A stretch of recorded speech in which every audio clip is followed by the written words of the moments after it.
ایک تو اندھیرے میں اسے کچھ نظر بھی نہیں آ رہا تھا، اور دوسرا مسلسل کسی کی موجودگی اسے پریشان کیے جا رہی تھی۔ وہ اپنی جگہ سے اٹھ گئی۔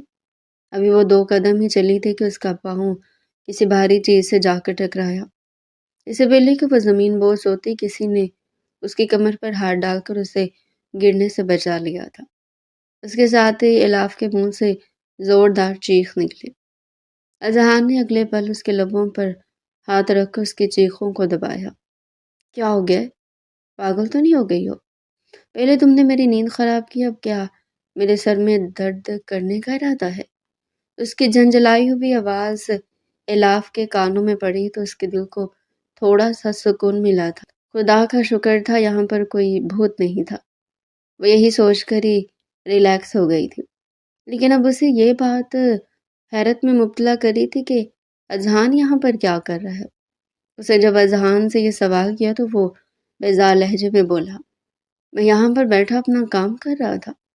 کام کرتے کرتے آنکھ لگی، لیکن اللہ بھلا کرے تمہارا اور تمہارے اس خڑوس شوہر کا، جن کو دوسروں کی گہری نیند سے کچھ خاص ہی دشمنی ہے۔ تم لوگوں کی چیخنے چلانے کی آواز سن کر میں اٹھ گیا۔ مجھے بتاؤ، تم لوگوں کو ایک لمحے کے لیے بھی سکون نہیں ملتا؟ جب دیکھو لڑتے ہی رہتے ہو۔ اذہان واقعی میں اس وقت بہت غصے میں نظر آ رہا تھا۔ اس نے موبائل کی ٹارچ آن کی ہوئی تھی، جس کی وجہ سے الاف بھی اندھیرے میں دیکھنے کے قابل ہو گئی تھی۔ اس نے اذہان کی کسی بات کا برا نہیں منایا تھا، بلکہ وہ خوش ہو گئی تھی کہ چلو اب وہ رات کے وقت یہاں پر ڈرے گی نہیں۔ چند لمحے یوں ہی خاموشی کی نظر ہو گئے تھے۔ کیا تم اسے پوچھو گے نہیں کہ میں کیوں رو رہی تھی؟ اسے دھیمے سے لہجے میں سوال کیا تو اذہان اس کے خوبصورت چہرے کو دیکھ کر رہ گیا۔ وہ تیزی سے نفی میں سر ہلاتے ہوئے بولا، نہیں، فی الحال تو مجھے یہ سب جاننے میں کوئی انٹرسٹ نہیں ہے۔ میں اپنے کمرے میں جا رہا ہوں، تم جانو اور تمہارا شوہر جانے۔ یہ کہہ کر وہ بیسمنٹ کے دروازے کی طرف بڑھ گیا، لیکن دروازہ تو لوک ہے۔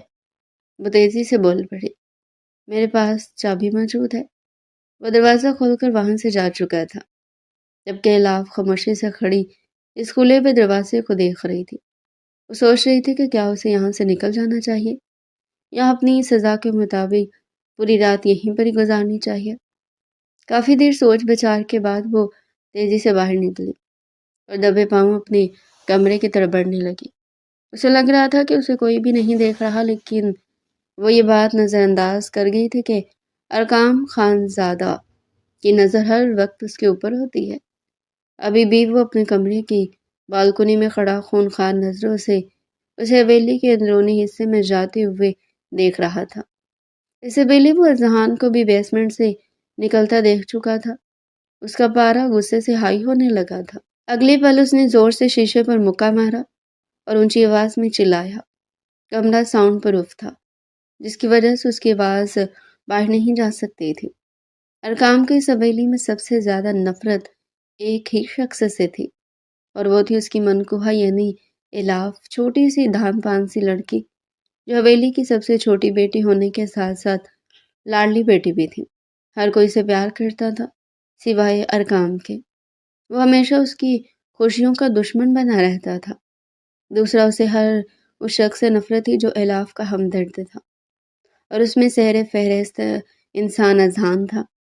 ارقام جانتا تھا کہ اذہان بھی اپنے دل میں الاف کے لیے جذبات رکھتا ہے، اور وہ کئی بار اذہان کی آنکھوں میں اس کے لیے پسندیدگی بھی محسوس کر چکا تھا۔ یہی بات اسے تنگ کرتی تھی کہ نہ تو وہ الاف سے دستبردار ہونے کے لیے تیار تھا اور نہ ہی اسے کسی اور کے حوالے کرنے کے لیے تیار تھا۔ الاف ابھی اپنے کمرے میں پہنچی ہی تھی کہ اس کے کمرے کے دروازے پر دستک ہوئی۔ اس کا دل دھڑکنا ہی بھول گیا تھا۔ اس نے بے اختیار اپنے سینے پر ہاتھ رکھا اور اپنے آپ کو کمپوز کرنے کی کوشش کی۔ میں جانتا ہوں کہ تم اندر ہو، دروازہ کھولو۔ ارقام کی آواز سن کر اس کے اوسان خطا ہو گئے تھے۔ ابھی تھوڑی دیر پہلے ہی تو اس نے ارقام کا تلخ رویہ برداشت کیا تھا۔ دوبارہ اس میں وہ سب کچھ برداشت کرنے کی سخت نہیں تھی۔ میں دروازہ نہیں کھولوں گی، اس نے دو ٹوک انداز میں کہا۔ آپ نے جو کرنا آپ کر لیں، تمہیں اندازہ ہے کہ تم کیا کہہ رہی ہو؟ ابھی اور اسی وقت دروازہ کھولو، ورنہ مجھ سے برا کوئی بھی نہیں ہوگا، وہ دبے دبے انداز میں چیختے ہوئے بولا تھا۔ الاف نے جلدی سے میز گھسیٹ کر دروازے کے سامنے رکھ دیا اور اوپر سے بھی دروازے کی کنڈی لگا دی۔ اب وہ کافی حد تک سیف تھی۔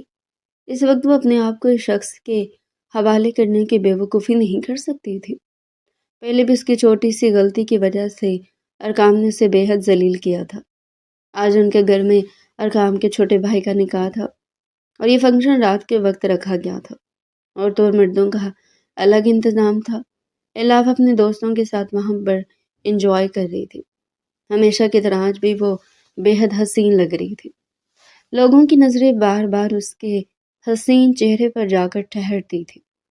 سب لوگوں نے اس کی تعریف کی تھی، لیکن ارقام نے ایک پل بھی اس کی طرف نگاہ اٹھا کر دیکھنا گوارا نہیں کیا تھا، اور یہی بات الاف کو بھی چبھ رہی تھی۔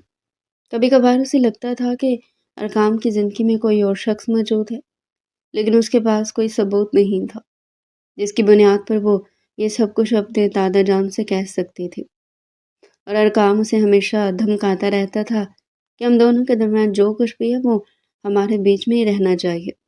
اگر کسی کو بھی شکایت لگانے کی کوشش کی تو زندہ زمین کے اندر دفن کر دوں گا۔ اس کی یہی دھمکیاں الاف کو خوفزدہ کر دیتی تھی، کیونکہ باقی ارقام کا کوئی بھروسہ نہیں تھا۔ آج بھی وہ اپنے دوستوں کے ساتھ حویلی کے دوسرے حصے میں نکل گئی تھی۔ وہاں پر ویو بہت اچھا تھا۔ وہ ساری تصویریں بنا رہی تھی۔ اب تو فنکشن بھی اختتام کو پہنچ گیا تھا۔ تقریباً سارے مہمان جا چکے تھے، صرف گھر کے ہی کچھ لوگ موجود تھے۔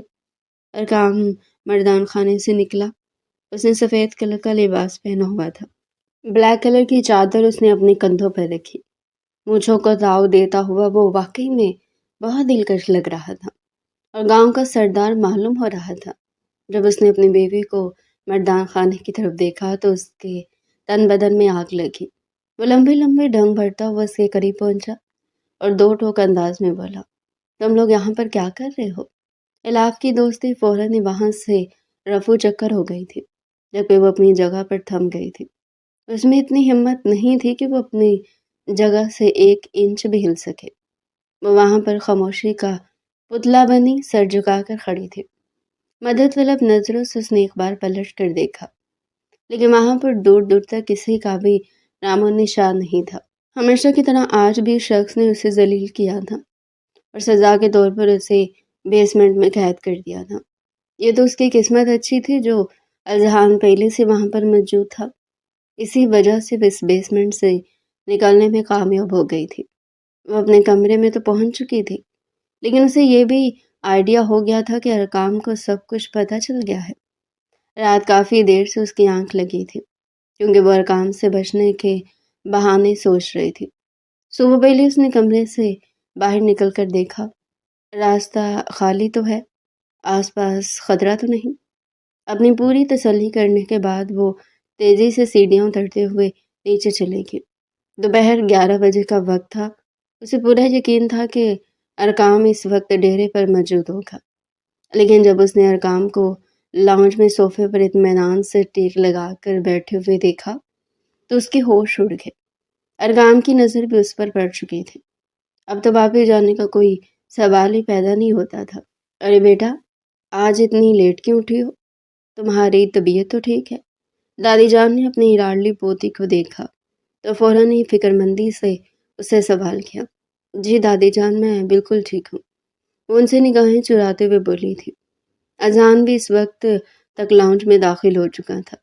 اپنے ہاتھ میں اٹھائے ہوئے کچھ پیپرز اس نے الاف کے حوالے کیے تھے۔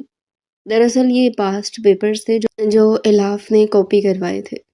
ارقام کی نظریں اس پیپرز پر اٹکی ہوئی تھی۔ اس کے علاوہ اظہار نے الاف سے کوئی بات بھی کی تھی، ارقام وہ سن نہیں سکا تھا، لیکن اس کا وجود غصے کے مارے جلنے لگا تھا۔ یہاں پر آ کر بیٹھو۔ وہ پیپرز لے کر اپنے کمرے میں جانے لگی تھی کہ ارقام کی بات سن کر نہ چاہتے ہوئے بھی پلٹی اور اس کے سامنے صوفے پر جا کر بیٹھ گئی۔ دادی جان قریبی بیٹھی کروشیے کا کام کر رہی تھی۔ وہ ارقام کے انداز پر فوراً سے بول پڑی، اس طرح سے غصے میں کیوں مخاطب کر رہے ہو اسے؟ دادی جان، میں کب غصے سے بات کر رہا ہوں؟ میں تو نارمل انداز میں بول رہا ہوں، ارقام نے جھنجھلاتے ہوئے لہجے میں جواب دیا۔ تم نے آگے اسٹڈیز کے بارے میں کیا سوچا ہے؟ باقی ساری باتوں کو نظر انداز کر کے وہ اپنے مدعے کی بات پر آیا تھا۔ میں یونیورسٹی میں ایڈمیشن لوں گی، الاف نے چہکتے ہوئے جواب دیا۔ ارکان کے ماتھے پر لاتعداد بل پڑ گئے تھے۔ کس کی اجازت سے تم یونیورسٹی میں ایڈمیشن لو گی؟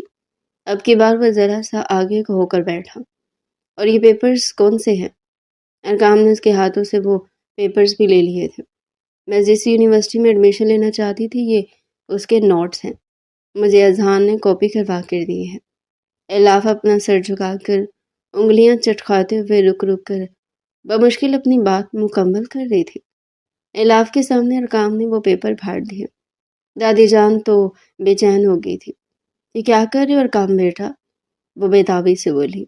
اسے پوچھے یہ کس کی اجازت سے یہ سب کچھ کر رہی ہے؟ جب میں نے اسے کہہ دیا تھا کہ آگے یونیورسٹی میں ایڈمیشن نہیں لے گی تو اس نے کیا سوچ کر انٹری ٹیسٹ کی تیاری کرنے کے لیے یہ سب کچھ منگوایا ہے؟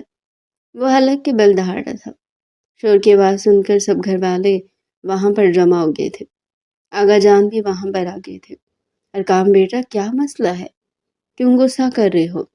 آغا نے اس کے کندھے پر ہاتھ رکھتے ہوئے رسانیت بھرے انداز میں سوال کیا۔ یہ سب کچھ اس لڑکی سے پوچھیں۔ آغا جان کی نظریں اب کی بار الاف پر جا کر رکی تھی۔ وہ ایک کونے میں ڈری سہمی کھڑی تھی۔ اس کی حالت ایسی تھی جیسے کاٹو تو بدن میں لہو نہیں۔ اس نے اپنے ایڈمیشن کے بارے میں اذہان کے علاوہ گھر میں کسی کو بھی نہیں بتایا تھا۔ اسے لگ رہا تھا کہ بعد میں سب لوگ اسے سپورٹ کریں گے۔ اس کے تو وہم و گمان میں بھی نہیں تھا کہ اتنا بڑا ڈرامہ لگ جائے گا۔ اگر جان وہ اصل میں یونیورسٹی میں ایڈمیشن لینا چاہتی ہوں۔ بڑی ہمت کر کے الاف نے یہ الفاظ ادا کیے تھے۔ ہاں تو بیٹا اس میں مسئلہ ہی کیا ہے؟ اس کے سر پر شفقت کا ہاتھ رکھتے ہوئے بولے تو الاف بے ساختہ ان کے چہرے کو دیکھ کر مسکرا دی تھی۔ ارکان کو اندازہ نہیں تھا کہ آغا جان اس کے ساتھ دغا کریں گے۔ وہ فوراً سی بول پڑا، یہ میری بیوی ہے، اس کی زندگی کا ہر فیصلہ میری مرضی کے مطابق ہوگا۔ میں اس کے یونیورسٹی میں جانے کے حق میں نہیں ہوں۔ اور بات یہیں پر ہی ختم ہو جاتی ہے۔ اس کا لہجہ اٹل تھا، اور ہاں اب کی بار وہ اذہان کی طرف مڑا تھا۔ دوبارہ اگر تم نے اس کی حوصلہ افزائی کرنے کی کوشش کی تو میں تمہارے ساتھ بہت برے طریقے سے پیش آؤں گا۔ اذہان نے تو ارکان کی بات کو یوں اگنور کیا تھا جیسے اس نے کچھ سنا ہی نہیں ہے۔ ارکان سب لوگوں کو اپنا فیصلہ سنا چکا تھا۔ آغا جان نے ارکان کو منانے کی کوشش کی لیکن وہ اپنی ضد پر ڈٹا رہا، اور یوں الاف کا یونیورسٹی میں داخلہ لینے کا موقع بھی اس کے ہاتھ سے نکل گیا۔ وہ بہت زیادہ رو رہی تھی۔ دادی جان اسے اپنے سینے سے لگا کر اس کے کندھے کو پیار سے تھپک رہی تھی۔ دادا جان نے اپنی پوتی کی حالت دیکھی تو انہوں نے شکایتی انداز میں اپنے پوتے کو گھورا۔ وہ عجیب سے انداز میں مسکراتا ہوا حویلی کے اندرونی حصے سے باہر نکل گیا تھا۔ اس کے دل کو ایک عجیب سا سکون ملا تھا۔ دادا جان گہری سانس خارج کر کے رہ گئے تھے۔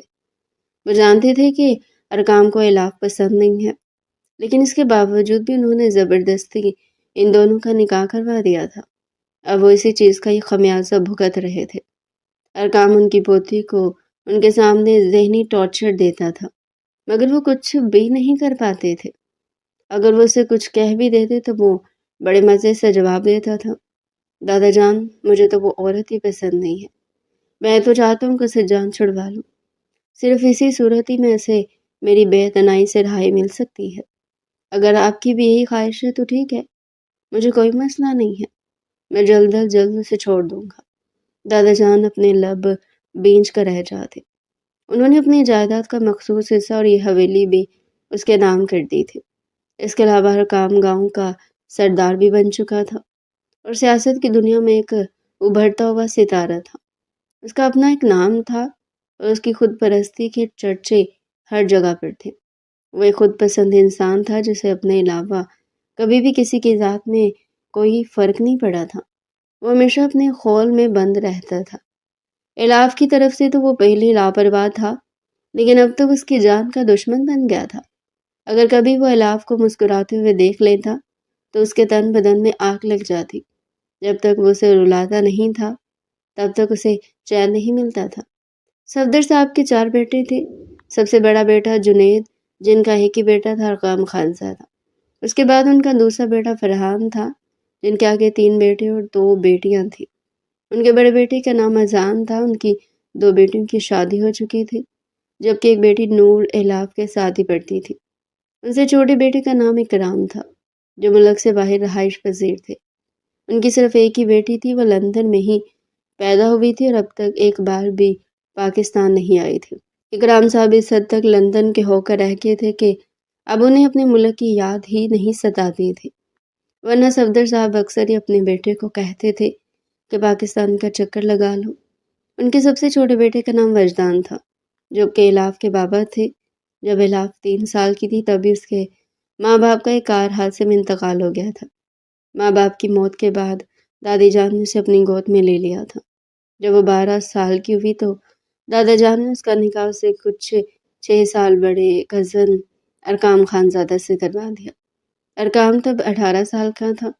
اس نے بہت زیادہ واویلا مچایا کہ وہ اس سے شادی نہیں کرے گا، لیکن دادا نے اس کی ایک بھی نہیں سنی تھی۔ ارقام کو وہ لڑکی بچپن سے ہی زہر لگتی تھی۔ اس کے پیچھے بھی ایک وجہ تھی جو صرف وہ اور اس کا رب جانتا تھا۔ نکاح کے بعد تو وہ الاف کا پکا دشمن بن گیا تھا۔ وہ ہر وقت اسے پریشان کرتا رہتا تھا، جان بوجھ کر اسے تنگ کرتا تھا۔ جب وہ اسکول سے تھکی ہاری گھر واپس آتی تھی تو سب سے پہلے ارقام کا ہوم ورک کرتی تھی۔ اس کے بعد وہ اس کے چھوٹے چھوٹے کام کرتی تھی۔ اگر وہ منع کرتی تو ارقام اسے اندھیرے کمرے میں بند کر دیتا تھا۔ اگر وہ دادا جان کو شکایت لگانے کی کوشش کرتی تو ارقام اس کی پسندیدہ چیزوں کو توڑ دیتا تھا۔ اکثر تو وہ رات کے وقت زبردستی اس کے کمرے میں آ جاتا اور وہاں پر چیزوں کی توڑ پھوڑ شروع کر دیتا۔ الاف اسے بہت زیادہ ڈرتی تھی۔ ایک وقت ایسا ہے کہ الاف اس کا نام سن کر ہی خوف سے کانپنے لگتی تھی۔ اس کا دل کرتا تھا کہ وہ یہاں سے کہیں دور بھاگ جائے۔ ایک بار جب الاف کی خالہ اسے ملنے کے لیے آئی تو وہ اپنی خالہ کے گلے لگ کر پھوٹ پھوٹ کر رونے لگی اور کہنے لگی کہ خالہ مجھے آپ کے ساتھ جانا ہے۔ سب گھر والے بہت زیادہ پریشان ہو گئے تھے کہ الاف کو ایک دم سے کیا ہو گیا ہے۔ دادا جان نے اسے اپنے پاس بلا کر اس کے سر پر ہاتھ رکھ کر اس سے پوچھا، لیکن اس نے اپنے لبوں سے ارقام کے خلاف ایک لفظ بھی نہیں نکالا تھا۔ بچپن سے لے کر اب تک جب بھی ارقام اسے تکلیف دیتا تھا یا اسے تنگ کرتا تھا تو اذہان اس کے زخموں پر مرہم رکھتا تھا۔ بعض اوقات اذہان بھی اس کی خاموشی سے تکلیف برداشت کرنے کی عادت سے تنگ آ جاتا تھا اور اسے ڈانٹتے ہوئے کہتا تھا کہ تم یہ سب کچھ کیوں برداشت کرتی ہو؟ ایک بار ہمت کر کے اس کا منہ توڑ کر دیکھو، سب کچھ ٹھیک ہو جائے گا۔ وہ انسان تمہارا کچھ بھی نہیں بگاڑ سکتا ہے۔ اذہان ہر طرح سے اسے حوصلہ دینے کی کوشش کرتا تھا، مگر وہ چاہ کر بھی کچھ نہیں کر پاتی تھی۔ تھوڑے عرصے کے بعد جب ارقام اعلیٰ تعلیم حاصل کرنے کے لیے ملک سے باہر چلا گیا تو اس دوران الاف کو یوں لگ رہا تھا جیسے وہ جنت میں آ گئی ہو۔ اب اس پر پابندیاں لگانے والا کوئی بھی نہیں تھا۔ 2 سال اس نے بہت ہی مزے سے گزارے تھے۔ ایف ایس سی اس نے اعلیٰ نمبروں سے پاس کی تھی، لیکن اس کے رزلٹ کے کچھ ہی دنوں کے بعد کام کی واپسی ہو گئی۔ الاف کا ارادہ یونیورسٹی میں ایڈمیشن لینے کا تھا۔ ارقام نے اس کے اس خواب کو بھی بری طرح سے کچل دیا۔ سردیوں کی سرد شام تھی، 6 بجے کا وقت تھا۔ سب لوگ حویلی کے اندر دبکے ہوئے تھے، جبکہ الاف خاموشی سے چھت پر کھڑی آسمان کو گھورے جا رہی تھی۔ جب اذہان اس کے پہلو میں آ کر کھڑا ہوا، سردی میں کیوں کھڑی ہو؟ نیچے جاؤ، تمہیں ٹھنڈ لگ جائے گی۔ اچھا ہے مجھے ٹھنڈ لگ جائے، میں بیمار ہو جاؤں اور میں مر جاؤں، وہ سپاٹ لہجے میں بولی تھی۔ اذہان کا دل زور سے دھڑکا تھا۔ پاگل تو نہیں ہو گئی ہو؟ 1000 بار سمجھایا میں نے تمہیں، بولنے سے پہلے سوچ لیا کرو۔ وہ غصے سے دان پیستے ہوئے بولا، اس میں غلطی کیا ہے؟ جب میں مر جاؤں گی تو میری اس ذلت بھری زندگی سے جان چھوٹ جائے گی۔ اس کی آنکھوں سے تیزی سے آنسو بہ رہے تھے۔ اذہان نے آگے بڑھ کر بے اختیار اس کے آنسو صاف کر ڈالے۔ اس کے دل میں آیا کہ وہ اس لڑکی کو اپنے گلے سے لگا لے اور اس کے سارے غموں کو پی جائے، لیکن وہ ایسا کوئی حق نہیں رکھتا تھا۔ اس کے قریب ہو کر بھی اسے میلوں کے فاصلے پر تھا، اور یہی سوچ اذہان کو بہت زیادہ تکلیف پہنچاتی تھی۔ اس لڑکی کا ہمدرد بننا چاہتا تھا، لیکن اس کے پاس یہ اختیار نہیں تھا، اور جو شخص یہ اختیار رکھتا تھا وہ ایک ظالم سردار تھا۔ چلو شاباش، اچھے بچوں کی طرح چپ ہو جاؤ، اپنے آنسو صاف کرو۔ اذان نے اپنے لہجے کو حشاش بشاش بناتے ہوئے کہا، اگر تم رونا بند کرو گی تو میں تمہیں کھانا کھلانے کے لیے باہر لے کر جاؤں گا، واپسی پر آئس کریم بھی لے کر دوں گا۔ الاف نے روتے روتے اپنا سر اٹھایا تھا، اس کی آنکھیں خوشی کے مارے چمکنے لگی تھی، جنہیں دیکھ کر اذان کا دل پرسکون ہو گیا تھا۔ کیا تم سچ کہہ رہے ہو؟ لیکن اگر اس جلاد کو پتہ چل گیا تو میری شامت آ جائے گی، وہ برا سا منہ بناتے ہوئے بولی۔ یہ سن کر اذان نے ایک گہری سانس خارج کی۔ تمہارا وہ جلا شور اگلے 3 دنوں کے لیے مر ہی جا رہا ہے، حویلی میں سکون ہی سکون ہوگا، تب ہم لوگ گھومنے کے لیے جائیں گے، تو کیا تم مجھے دوسرے دن پارک میں گھمانے کے لیے لے کر جاؤ گے؟ پلیز منع مت کرنا۔ وہ معصومیت سے آنکھیں ٹمٹماتے ہوئے بولی تو اذان اس کے چہرے کو گھور کر رہ گیا۔ اب تم میرے ساتھ فری ہو رہی ہو، میں نے پارک میں گھمانے کی بات نہیں کی تھی، لیکن چلو اب تم اتنی منتیں کر رہی ہو تو تمہیں گھما لاؤں گا۔ الاف کے لبوں پر ایک بہت ہی پیاری سی مسکراہٹ پھیل گئی تھی، اس کا چہرہ بھی پرسکون لگ رہا تھا۔ اذان دل ہی دل میں سوچ رہا تھا کہ یہ لڑکی کس قدر پاکیزہ دل کی مالک تھی، اس کے ساتھ یہ سب کچھ نہیں ہونا چاہیے تھا، اسے محبت کرنے والا شخص ملنا چاہیے تھا۔ جیسا کہ اذہان اپنی اس سوچ پر اذہان نے فوراً سے ہی توبہ کی، کیونکہ وہ کسی اور کی بیوی کے بارے میں یہ سب کچھ سوچ رہا تھا، جو کہ سراسر غلط تھا۔ اب ہمیں نیچے چلنا چاہیے، ٹھنڈ بڑھ رہی ہے۔ اذہان نے اسے آگے چلنے کا اشارہ کیا تو وہ تیزی سے سیڑھیاں اترتے ہوئے نیچے چلی گئی۔ ابھی وہ کمرے میں داخل ہونے لگی تھی کہ کسی نے اس کا بازو پکڑ کر اپنی جانب کھینچ لیا۔ الاف کو احساس ہو گیا تھا کہ یہ کون ہو سکتا ہے، اور اس کا یہ یقین میں بدل گیا تھا جب اس نے اپنے سامنے ارقام کو کھڑے دیکھا۔ ارقام نے اسے دیوار کے ساتھ پن کیا ہوا تھا۔ الاف اس کی انگلیوں کی حرکت کو اپنی کمر پر محسوس کرتے ہوئے بری طرح سے بے چین ہو رہی تھی۔ آپ یہاں؟ اس نے لرزتے ہوئے لہجے میں سوال کیا تھا۔ اس نے وہاں سے بھاگنے کی کوشش کی، لیکن ارقام نے اسے کوئی موقع نہیں دیا۔ وہ ہلکا سا اس کے چہرے پر جھکا اور سپاٹ لہجے میں بولا، میں تمہیں آخری بار سمجھا رہا ہوں، دوبارہ تم مجھے شخص کے ساتھ نظر مت آؤ۔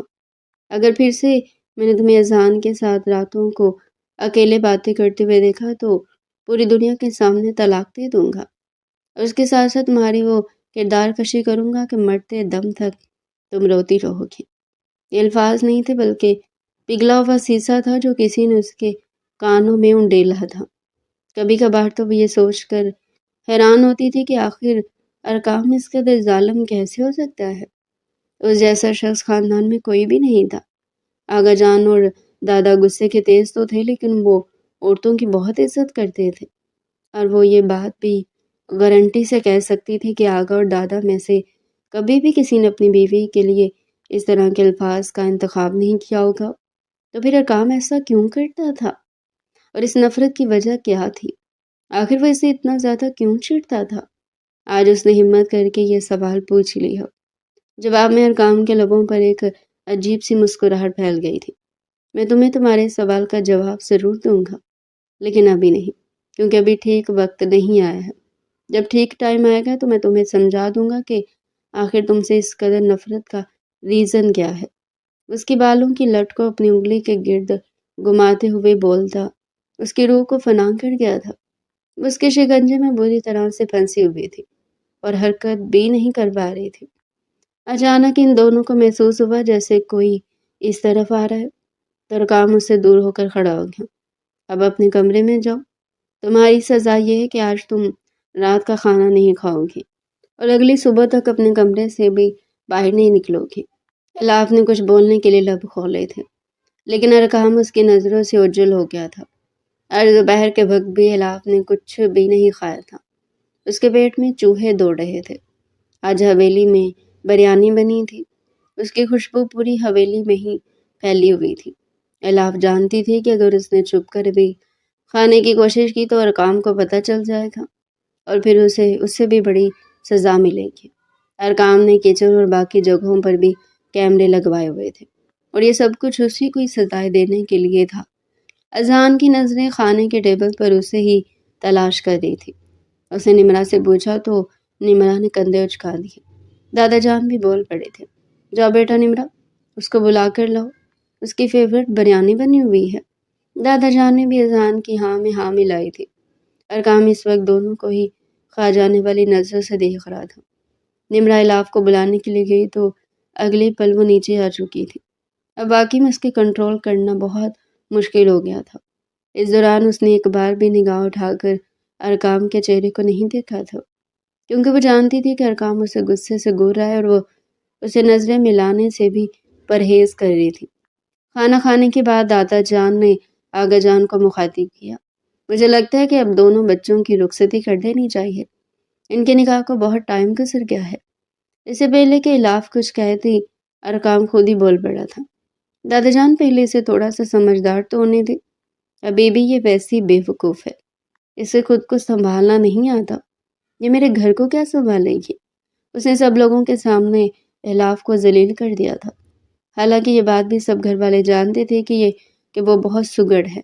یہ الگ بات تھی کہ ارقام ماننے کے لیے تیار نہیں تھا۔ ابھی بھی دادا نے الاف کی ہی سائڈ لی تو وہ جنجلاتے ہوئے بولا، فی الحال تو مجھے ایک امپورٹنٹ بزنس ڈیل فائنل کرنی ہے، جیسی وہ فائنل ہوتی تو میں شادی کے بارے میں سوچوں گا، فی الحال تو میری طرف سے نہ ہی ہے۔ دادا اس بار اس کی بات ماننے کے لیے تیار نہیں تھے، اسی وجہ سے بحث کرتے ہوئے بولا، اگر بزنس ڈیل کرنی ہے تو کرو، میں نے تمہیں کبھی بھی کسی کام سے نہیں روکا ہے، تم سیاست کے ساتھ ساتھ بزنس بھی کرو اور باقی چیزیں بھی سنبھالو، مجھے کوئی مسئلہ نہیں ہے، لیکن اب اس کے ساتھ ساتھ اپنی شادی کے بارے میں بھی سوچو، میں نے فیصلہ کر لیا اگلے مہینے تم دونوں کی رخصتی ہوگی۔ انہوں نے دو ٹوک انداز میں یہ کہا اور وہاں سے اٹھ کر چلے گئے۔ ارقام اب بھی الاف کو ہی کھا جانے والی نظروں سے دیکھ رہا تھا، یوں جیسے اس میں سارا قصور اسی کا ہی ہو۔ الاف کو پتہ تھا کہ وہ بعد میں اس کا راستہ روکے گا، اسی وجہ سے وہ اس سے پہلے اپنے کمرے کی طرف بھاگ گئی تھی۔ آج بھی اس نے دروازہ اندر سے لاک کیا ہوا تھا۔ خدا کا شکر تھا کہ ارقام بعد میں اس سے بات کرنے کے لیے نہیں گیا تھا۔ اگلے 3 دنوں تک ارقام حویلی میں ہی رہا تھا، کیونکہ اس رات اس نے اذہان اور الاف کی باتیں بھی سن لی تھی۔ صرف اس وجہ سے وہ لوگ باہر گھومنے کے لیے نہ جائیں، اسے اپنا بزنس ٹرپ بھی ڈیلے کر دیا تھا، کیونکہ وہ اس حد تک اس عورت کو ناپسند کرتا تھا، وہ اس کی خوشی برداشت ہی نہیں کر سکتا تھا۔ ارقام جب چھوٹا تھا تو اس کی ماں کا انتقال ہو گیا تھا۔ ماں کی موت کے بعد اس کی خالہ کومل نے اس کو سنبھالا تھا۔ انہوں نے اسے بالکل اپنے بچوں کی طرح پیار دیا تھا۔ دراصل اس کی خالہ اس کے سب سے چھوٹے چچا جان سے محبت کرتی تھی، جنہوں نے بعد میں الاف کی ماں سے شادی کر لی تھی۔ ارقام کی خالہ بالکل ٹوٹ کر رہ گئی تھی۔ انہوں نے بعد میں الاف کے بابا کی منتیں بھی کی تھی، مگر انہوں نے 2 ٹوک انداز میں کہہ دیا تھا کہ میری زندگی میں تمہارے لیے کوئی جگہ نہیں ہے۔ صرف یہی نہیں بلکہ اس دن انہوں نے کومل کو دھکے دے کر بھی اپنے گھر سے باہر نکالا تھا، کیونکہ اس وجہ سے ان کی روز اپنی بیوی کے ساتھ لڑائی ہوتی تھی۔ شمسہ بیگم وجدان صاحب سے ہر وقت ہی لڑتی جھگڑتی رہتی تھی کہ تم نے اس عورت کو اس حویلی میں رہنے کی اجازت دی ہوئی ہے، جو عورت تم سے محبت کرتی ہے۔ جب کومل صاحبہ اس حویلی سے چلی گئی تو ارقام بالکل اکیلا ہو گیا۔ اس وقت اس کی عمر 7 سال تھی۔ وہ کوئی چھوٹا بچہ نہیں تھا، وہ بچپن سے بہت زیادہ ذہین تھا اور جلدی چیزوں کو پک کر لیتا تھا۔ بچپن سے اسے الاف کی ماں سے نفرت ہو گئی تھی، پھر بعد میں جب الاف پیدا ہوئی تو وہ اس سے بھی نفرت کرنے لگا۔ ارقام کی خالہ اس رات وہاں سے گئی تو ان کا کار ایکسیڈنٹ میں انتقال ہو گیا تھا۔ اس کے بعد ارقام کو اپنے چچا کے پورے خاندان سے ہی نفرت ہونے لگی تھی۔ بعد میں جب الاف کے ماں باپ کا انتقال ہوا تو ارقام الاف کو تکلیف پہنچا کر اپنی خالہ کا بدلہ لیتا تھا۔ وہ چھوٹی سی لڑکی روتی تھی، تڑپتی تھی، لیکن ارقام کو کوئی فرق نہیں پڑتا تھا۔ اس کی آنکھوں میں آنسو دیکھ کر خوش ہوتا تھا۔ اسے لگتا تھا کہ یہ سب کچھ کر کے وہ خالہ کا انتقام لینے میں کامیاب ہو رہا ہے۔ بعد میں جب دادا جان نے اس کا زبردستی الاف کے ساتھ نکاح کیا تو اس نے اسی وجہ سے ہی وویلا مچایا تھا، کیونکہ وہ اس عورت کو اپنی بیوی کے روپ میں قبول نہیں کر سکتا تھا، جس کی ماں کی وجہ سے اس کی جان سے بھی زیادہ عزیز خالہ اس دنیا سے رخصت ہو گئی تھی۔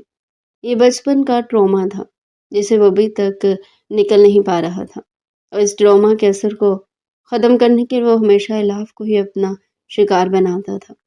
اگلے چند دنوں میں ارقام زیادہ تر وقت گھر میں ہی رہا تھا۔ اس دوران الاف اس کے سامنے جانے سے کتراتی تھی۔ ایک شام جب وہ ڈیرے پر موجود تھا تو سب کزنز بیٹھ کر ٹروت اور ڈیر کھیل رہے تھے۔ آج سارے کزن اکٹھے ہوئے تھے اور انہوں نے محفل جمائی ہوئی تھی۔ الاف نے پہلے تو کھیلنے سے انکار کر دیا، لیکن پھر اذہان اسے زبردستی گیم میں لے آیا۔ اس کے برابر والی کرسی میں ہی بیٹھی ہوئی تھی اور بار بار چور نظروں سے بیرونی دروازے کی طرف دیکھتی تھی، کہیں ایسا نہ اس کا شوہر واپس آ جائے، اور اگر وہ اسے اذہان کے ساتھ بیٹھا ہوا دیکھ لیتا تو پھر سے ہنگامہ کھڑا کر دیتا۔ یہی سوچ کر وہ تھوڑی ہی دیر میں غیر محسوس انداز میں اذہان کے قریب سے اٹھ کر وانیہ کے قریب جا کر بیٹھ گئی۔ جب اس کی باری آئی تب تک ارقام بھی حویلی میں داخل ہو چکا تھا۔ اس کے چہرے پر عجلت کے تاثرات تھے۔ وہ ایک امپورٹنٹ فائل اٹھانے کے لیے گھر واپس آیا۔ اب اسے شہر کے لیے نکلنا تھا کیونکہ وہاں پر اس کی امپورٹنٹ میٹنگ تھی اور آج ہر حال میں سے یہ میٹنگ اٹینڈ کرنی تھی۔ اس کے پاس ٹائم ہی پہلے بہت کم تھا۔ ابھی بھی وہ صرف اپنی فرینڈ کی کال سننے کے لیے ٹھہر گیا تھا۔ دوسری طرف الاف کو یہ ڈیئر ملا تھا کہ وہ ٹھنڈا ٹھنڈا سلش ارقام کے اوپر جا کر پھینکے گی، صرف اور صرف ارقام کا ری ایکشن دیکھنے کے لیے۔ الاف کی کزن نے اسے سلش بھی قربان کر دیا تھا۔ وہ اٹھی اور ہمت کرتے ہوئے ارقام کی طرف بڑھنے لگی۔ دل ہی دل میں وہ آیت الکرسی کا ورد کر رہی تھی اور دعا کر رہی تھی کہ وہ یہاں سے چلا جائے، لیکن وہ اپنی جگہ پر جم کر کھڑا رہا۔ اذان نے پیچھے سے اسے آواز دے کر رکنے کا اشارہ کرنا چاہا تو نور نے جلدی سے اسے چپ کروا دیا۔ الاف نے آنکھیں بند کر کے ٹھنڈا سلش ارقام کے اوپر پھینکا تھا اور اس کے ساتھ اس کی دھڑکنوں کی رفتار بھی سست ہو گئی تھی۔ اس کا چہرہ لٹھے کی مانند سفید ہو گیا تھا۔ اس نے خوف سے تھوک نگلا۔ ارقام تیزی سے اس کی طرف پلٹا۔ اپنے کپڑوں کا ستیہ ناش ہوتا دیکھ کر اس کا غصہ ساتویں آسمان کو چھونے لگا تھا۔ تمہاری ہمت بھی کیسے ہوئی؟ وہ دانت پیستے ہوئے گرایا تھا۔ اس کے چہرے کے ایکسپریشنز دیکھ کر باقی کزنوں کو اندازہ ہو گیا تھا کہ معاملہ خراب ہو گیا ہے۔ وہ سارے آہستہ آہستہ وہاں سے غائب ہو گئے، لیکن اذہان ابھی تک وہاں پر بیٹھا ہوا تھا۔ اسے ڈر لگ رہا تھا کہیں ایسا نہ ارقام اس چھوٹی سی لڑکی کو نقصان پہنچائے۔ ارقام نے اذہان پر ایک گہری نظر ڈالی اور الاف کے کانوں میں جھکتا ہوا پورے اسرار لہجے میں بولا، اگلے 2 منٹ میں میرے کمرے میں آؤ۔ یہ کہہ کر وہ اپنے کمرے کی طرف بڑھ گیا تھا۔ اس کے جانے کے بعد اذہان نے الاف کی طرف قدم بڑھا دیے تھے۔ کیا کہہ رہا ہے وہ؟ الاف نے بھیگی آنکھیں اٹھا کر اس کے چہرے کی طرف دیکھا۔ کچھ بھی نہیں، یہ کہہ کر اس نے ہاتھ کی پشت سے بے دردی سے اپنے آنسو صاف کیے تھے۔ کہاں پر جا رہی ہو تم؟ اذہان پیچھے سے چلایا۔ اپنی سزا سننے کے لیے جا رہی ہوں۔ وہ تکلیف دہ لہجے میں بامشکل یہ الفاظ ادا کر پائی تھی۔ جب وہ ارقام کے کمرے میں داخل ہوئی تو وہ شرٹ لیس کھڑا تھا۔ الاف نے بے اختیار اس کے چوڑے سینے سے نگاہیں چرائی تھی۔ آئیے بیگم صاحبہ۔ اسے دیکھ کر طنزیہ انداز میں مسکراتے ہوئے بولا، تم جانتی ہو کہ آج تمہاری وجہ سے میرا کتنا نقصان ہوا ہے؟ یہ کہہ کر وہ اس کی طرف بڑھا۔ اس نے الاف کا بازو پکڑ کر اسے غصے سے نزدیک کر لیا تھا۔ اس سے پہلے کہ وہ مزید کچھ کہتا، کمرے کا دروازہ ایک زوردار آواز سے کھلا۔ تائی جان کمرے کے اندر داخل ہوئی تھی۔ انہوں نے ان دونوں کی حالت میں دیکھ کر بے اختیار اپنے لبوں پر ہاتھ رکھ لیا اور افسوس سے اپنا سر نفی میں ہلانے لگی تھی۔ الاف ان کو دیکھ کر تیزی سے ارقام سے دور ہوئے تھے۔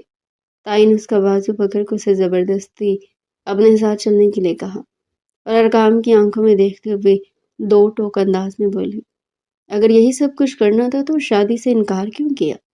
آج ہی میں دادا جان سے تم دونوں کی رخصتی کی بات کرتی ہوں۔ ارقام نے صفائی پیش کرنے کی کوشش کی تھی مگر کچھ بھی نہیں ہو پاتا۔ خیر اگر انہوں نے کوئی مطلب لے بھی لیا تھا تو اس میں کچھ غلط تو نہیں تھا۔ وہ اس کا شوہر تھا، لیکن غصہ اسے اس چیز پر آ رہا تھا کہ اسے اب اس لڑکی سے شادی کرنی پڑ رہی تھی۔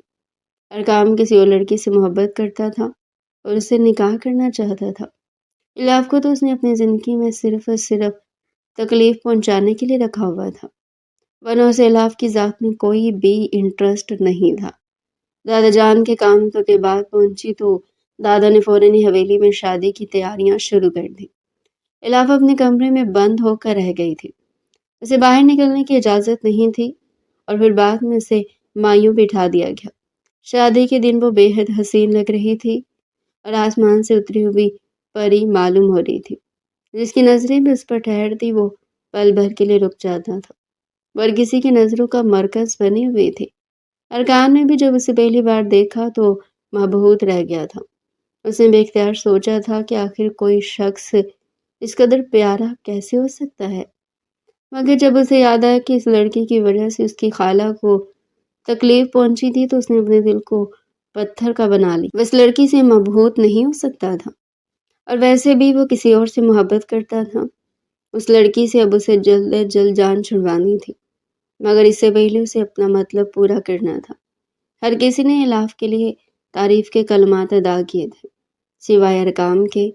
وہ تو اس کی ذات سے مکمل طور پر بے نیاز ہو کر بیٹھا ہوا تھا، جیسے اس لڑکی کے ساتھ کوئی تعلق ہی نہیں رکھتا۔ دادا جان نے ایک بار پھر دونوں کا نکاح پڑھایا تھا۔ الاف دل ہی دل میں دعا کر رہی تھی کہ ارقام کا دل موم ہو جائے اور وہ اس کی طرف مائل ہو جائے، لیکن جب بعد میں اس نے ارقام کی آنکھوں میں غصے کے شعلے دیکھے تو اسے اپنی دعائیں بے اثر معلوم ہوئی۔ اس کی غلط فہمی دور ہو گئی تھی، جبکہ دادا جان کو لگ رہا تھا کہ وہ وقت گزرنے کے ساتھ ساتھ سب کچھ ٹھیک ہو جائے گا۔ جب وہ دونوں ایک دوسرے کو سمجھنے لگیں گے تو ان کے تعلقات بھی اچھے ہو جائیں گے، جو کہ کسی بھی صورت ممکن نہیں تھا۔ غیر ارادی طور پر الاف کی نظریں ہال میں اذہان کو تلاش کر رہی تھی، مگر وہ کہیں پر بھی موجود نہیں تھا۔ بار بار اس کی نظریں بھٹک کر واپس آ رہی تھی۔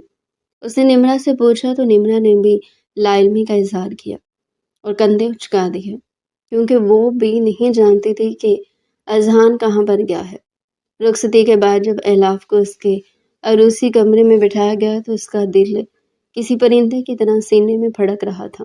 کمرے میں پھیلی گلابوں کی خوشبو اور مدھم روشنی نے اسے ایک لمحے کے لیے اس خوش فہمی میں مبتلا کر دیا کہ شاید اب اس کی زندگی کا نیا خوبصورت باب شروع ہونے والا ہے۔ اسے لگا کہ شاید نکاح کے مقدس بندھن میں بندھنے کے بعد ارقام کے دل میں اس کے لیے تھوڑی سی نرمی پیدا ہو گئی ہو۔ دروازہ کھلنے کی آواز پر اس نے گھبرا کر اپنے سر پر موجود بھاری دوپٹے کو مزید نیچے کر لیا۔ ارقام کے قدموں کی چاپ اس کے قریب آ کر رک گئی۔ الاف نے کپکپاتے ہوئے لہجے میں کہنا چاہا، السلام علیکم، مگر الفاظ لبوں پر ہی دم توڑ گئے۔ دوپٹہ پیچھے کرو۔ ارقام کی آواز میں وہ محبت نہیں تھی جس کی وہ امید کر رہی تھی، بلکہ وہی پرانا زہر اور سرد مہری تھی۔ الاف نے لرزتے ہاتھوں سے گھونگھٹ الٹا تو سامنے کھڑے ارقام کے چہرے پر نفرت کی ایک گہری لکیر تھی۔ اس کی آنکھیں غصے سے سرخ ہو رہی تھی۔ تم کیا سمجھ رہی تھی؟ ارقام نے طنزیہ ہنستے ہوئے اس کے قریب جھک کر کہا کہ یہ سب پھول، یہ سجاوٹ تمہارے استقبال کے لیے ہے۔ یہ تو اس جنازے کی تیاری ہے جو میں تمہاری خواہشات کا نکالنے والا ہوں۔ الاف کا رنگ فک ہو گیا۔ ارقام، میں نے کیا کیا ہے؟ پلیز ایسی باتیں نہ کریں۔ شروعات، ارقام نے دہاڑتے اس کا جبڑا اپنی گرفت میں لیا۔ شروعات تو تم نے تبھی کر دی تھی جب تم آدھی رات کو بیسمنٹ میں اذان کے ساتھ رنگ رلیاں منا رہی تھی۔ تم کیا سمجھتے میں اندھا ہوں؟ اور ہاں، شروعات تمہاری ماں نے کی تھی، جس کی سزا تمہیں آج ملے گی۔ وہ زہر خان لہجے میں بولا، خدا کے لیے ایسا مت کہیں، اذان صرف میرا بھائی اور کزن ہے۔ اس رات وہ اتفاق سے وہاں موجود تھا۔ الاف نے روتے ہوئے صفائی دینی چاہی۔ خاموش، ارقام نے اسے ایک جھٹکے سے پیچھے دھکیلا۔ تمہاری معصومیت کے پیچھے ایک بد کردار عورت چھپی ہے۔ تم نے میری غیر موجودگی میں اسے اپنے قریب کیا، اس کے ساتھ ہنستی تھی، اسے پڑھائی کے بہانے تحفے لیتی تھی۔ تم نے اس حویلی کی عزت کو نیلام کرنے میں کوئی کسر نہیں چھوڑی۔ وہ جان بوجھ کر اس طرح کے الفاظ ادا کر رہا تھا۔ وہ چاہتا تھا کہ وہ سارا ملبہ اس لڑکی پر گرا دے اور خود آسانی سے سب سے باہر نکل آئے۔ اسی وجہ سے وہ اس کے کردار پر کیچڑ اچھال رہا تھا۔ الاف کا صبر جواب دے چکا تھا۔ اس نے ہمت جمع کی اور چلا کر بولی، بس کرے ارقام خانزادہ، آپ کا شک ایک بیماری بن چکا ہے۔ اگر آپ کو مجھ پر اتنا ہی شک ہے تو کیوں لائے مجھے اس کمرے میں؟ کیوں کیا مجھ سے دوبارہ نکاح؟ تمہیں تمہاری اوقات دکھانے کے لیے۔ ارقام کا پارا ہائی ہو گیا۔ تمہاری یہ معصومیت جس پر سب مرتے ہیں، آج میں اسے ہمیشہ کے لیے ختم کر دوں گا تاکہ تم کسی اور کو دکھانے کے قابل نہ رہو۔ اس نے الاف کی ایک نہ سنی، وہ تڑپتی رہی، منتیں کرتی رہی، اپنی پاک دامنی کی قسمیں کھاتی رہی، مگر ارقام پر اپنے بچپن کا ٹراما اور حسد کا بھوت سوار تھا۔ اس نے حیوانیت کی حدیں پار کرتے ہوئے اس کی معصومیت کو کچل ڈالا۔ وہ یہ بھول گیا تھا کہ وہ اس کی منگوہا ہے، اسے صرف اپنی انا کی تسکین کا ذریعہ سمجھ رہا تھا۔ جب وہ الاف کے وجود کو لہو لہان کر کے پیچھے ہٹا تو الاف بیڈ پر ٹوٹے ہوئے خوابوں کی طرح بکھری ہوئی تھی۔